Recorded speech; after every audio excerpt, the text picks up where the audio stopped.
Balearic Islands are a Mediterranean classic.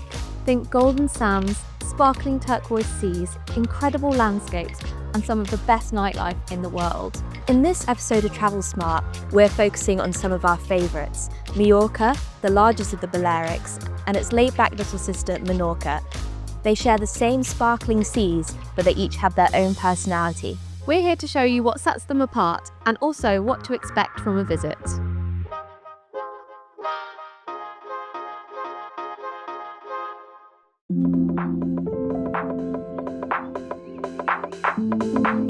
Mallorca might have a reputation for wild party nights in Magaluf and Love Island backdrops, but there's plenty more here to discover. Think charming villages, small coves, and loads of family-friendly resorts along the beach. Right in the heart of the Mediterranean, this island boasts more than 250 beaches.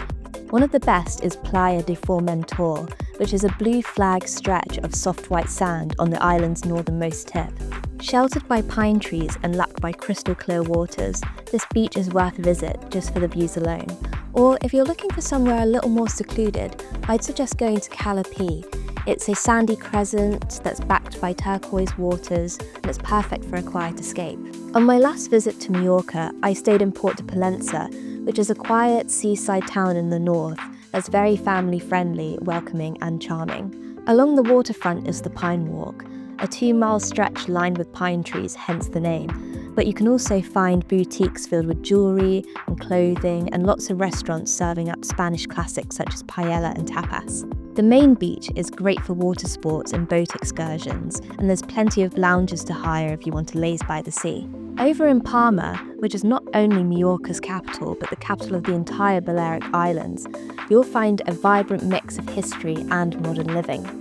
The city's star attraction is its beautiful Gothic cathedral, but there's also a superb contemporary art museum which is housed in a 16th century fort.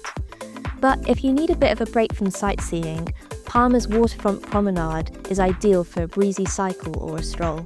Away from the city, Mallorca is a dream for walkers and cyclists thanks to the dramatic Tramontana Mountains running along the northwest coast.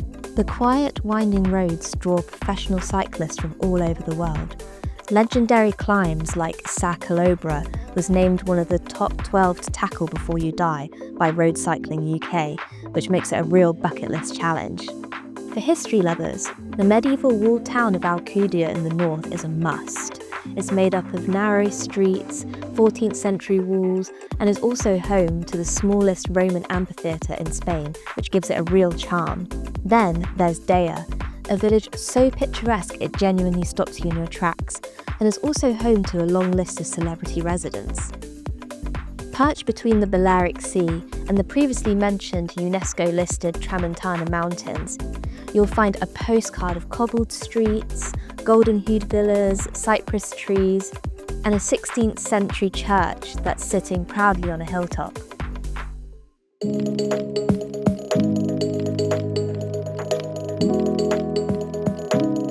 If Mallorca is the Balearics' bold extrovert, then Menorca is very much its chilled, laid-back counterpart. Life moves at a slower pace here. Things are a bit unhurried.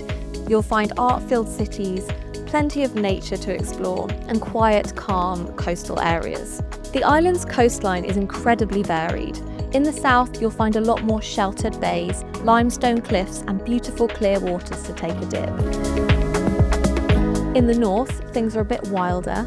The beaches are expansive, golden sandy, and you'll also find rock formations shaped by the wind. It's a lot more rugged up there, basically. One of the best ways to take it all in is the Camí de Cabals, a historic walking trail that loops around the whole island. You can either walk, cycle, or even ride a horse along this route, dropping down into sheltered bays that aren't accessible by road. Menorca's 2 towns offer a very different flavour of island life. Mahon is the island's capital. It's home to a vast natural harbour and a famous art gallery that you can reach by boat, and a very easygoing, laid-back waterside atmosphere. On the west coast, Ciutadella is livelier in summer. It's home to a tangle of narrow lanes with independent galleries, artisan studios, and lovely cafes lining the port. For a panoramic sweep of the whole island, make your way to Monte Toro. It's the highest point in Menorca, and I've been told that on a clear day you can see across to Mallorca on the horizon. And when you're ready to refuel, you'll be in luck, because Menorca is home to a bounty of incredible produce, including rich and nutty cheeses, freshly caught seafood. And there's also the signature Menorcan cocktail, the pomada, which is a blend of gin and lemon juice and sounds really refreshing.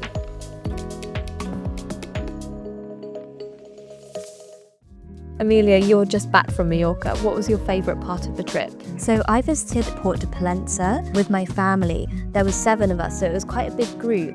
Along the front walk, there was a lot of little coves that you could stop by at. There was the big beach down the end where you could rent lounges and things like that. But we like to stay in these little sandy areas because, you know, one of us could go off for a swim, some of us were sunbathing on the beach, and there was a massive crowd around us. Yeah, nice. And how about you? You said you've been to Mallorca a few times. I have, yes. My family and I normally go to the southeast, around an area called Calador.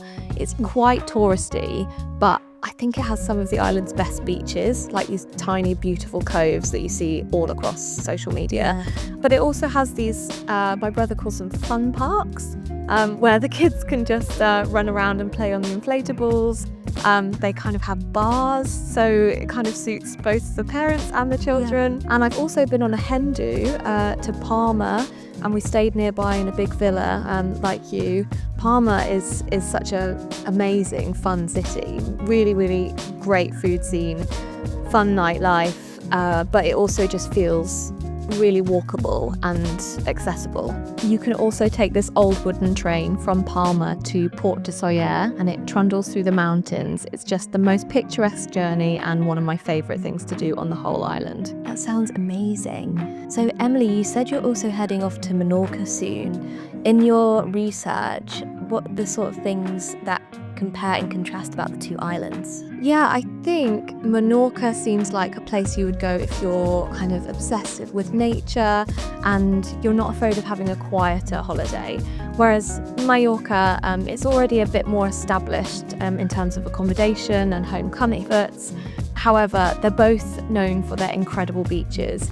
And I think if beaches are one of the main reasons you're going to these Balearic Islands, you're really going to struggle with which one to choose.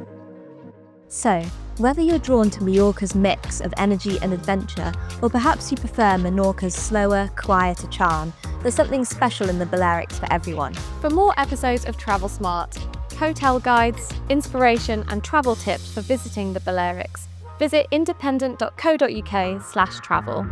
Bye for now!